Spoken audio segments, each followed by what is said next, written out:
Good morning, it's Dr. James. Hey, I hope you're off to a fabulous start today. It's so good to see you. Thank you for your time and thank you for your energy. And today, as we begin, we're going to lay a foundation of something that could be quite uncomfortable. But trust me, it's beautiful. And potentially the greatest freedom that you have if it is something you are still working on. And I believe a lot of people are still working on this. This is the whole idea of self-love is your essential freedom. Self-love is your essential freedom. In fact, I've got some notes here that I took this morning as I was meditating about what I wanted to share with you today. And if you find yourself kind of feeling like, whoa, self-love's a big one and self-love's a tough one and full-on self-acceptance is something that you're still working on every single day, then let me just share with you, this is your ultimate opportunity to create freedom in your life that literally will give you it'll give you the bypass around all the crap that does not serve you. And so much about how it is that we hold ourselves hostage to self-oppression, waiting for us to be perfect, waiting for the conditions to be perfect. And the conditions are perfect right now. This morning I want to share with you the idea that self-kindness and self-acceptance is the exact opposite of self-judgment.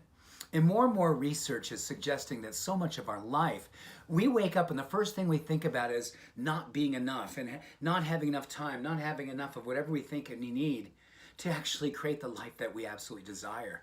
But more and more studies are showing that neurochemically, when we give ourselves an experience of self-acceptance, radical self-kindness, it literally creates within our brains, within our bodies, within our hearts, a shifting chemistry that allows for freedom. Freedom to start looking at our life in a brand new way.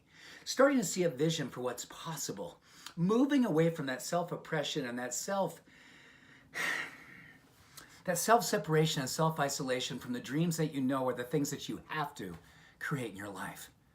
I'm encouraging you today to lean so deeply into your life that you fall in love with the idea that your self-love and your self-kindness and your full-on self-acceptance is the only path to freedom. Because in that, which is beautiful, is that there is something called emotional contagion.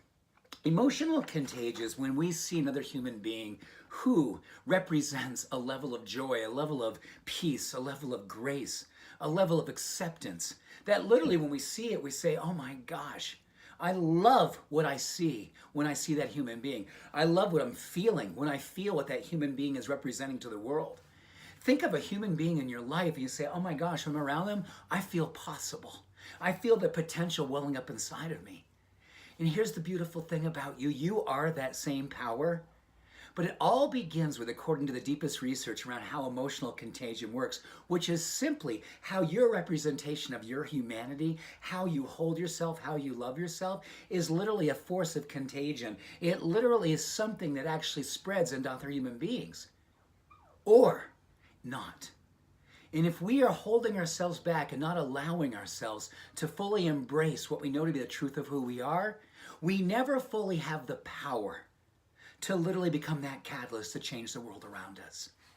These mirror neurons are allowing us to be publicly awesome. Mirror neurons are the things that actually in our minds that literally connect with other human beings. It's the thing that sort of transcends the judgment. It's this beautiful, pure channel that says, when I see this happening, I want to emulate, I want to copy it, I want to become that. So today, the greatest work of your life is literally showing up with your heart out loud, being a force for your self-love and self-kindness, and trusting that it literally is the greatest way that you can serve other human beings. And do so with an ego-free swagger. This is your high calling. This is your spiritual work. And when you choose to become publicly awesome, you become the change that we wish to see in the world. We need you to rise. We need you to show up. We need you to absolutely move away from the critical thinking and the self-contempt and the self-oppression and broadcast your love of yourself. So allow it to see that the world goes, oh my gosh, I love what I see and I love what I feel. The greatest work of your life begins now. Go out there and shine it like your life depends on it. Much love and many blessings. Have an awesome day. Bye for now.